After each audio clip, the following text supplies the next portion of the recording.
అందరికీ యాషువా మెస్సియా నామం పేరిట షలోం. ఈ వారం 25వ పర్ష జావ్ అనగా ఆజ్ఞ అని అర్థం. సెఫర్ తోరా నందు ఇది 25వ పర్ష. సెఫర్ వైక్రా నందు ఇది 2వ పర్ష. 6వ అలియ వాక్య భాగములు. సెఫర్ వైక్రా అనగా లేవియ కాండము 8వ అధ్యాయం 22వ వచనం నుండి 29వ వచనం వరకు.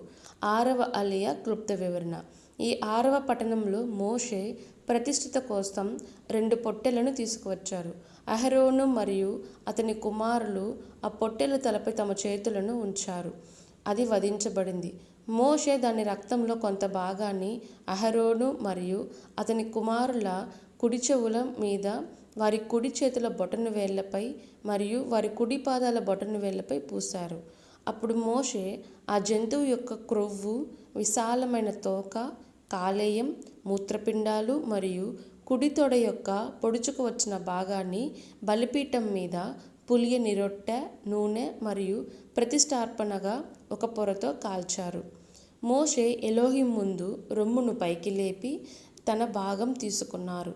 మోషే 2వ పొట్టేలును బలి ఇస్తారు మరియు వాటి క్రొవ్వును కొన్ని రొట్టెలతో పాటు బలిపీఠం మీద కాల్చివేయుటను గూర్చి ఈ అలియా వివరిస్తుంది. అందరికీ యాషువా మెస్సియా నామం పేరిట shalom లెహిత్రోత్. Thanks for watching. Do subscribe our channel. Please like, share, comment and don't forget to click the bell icon for notifications.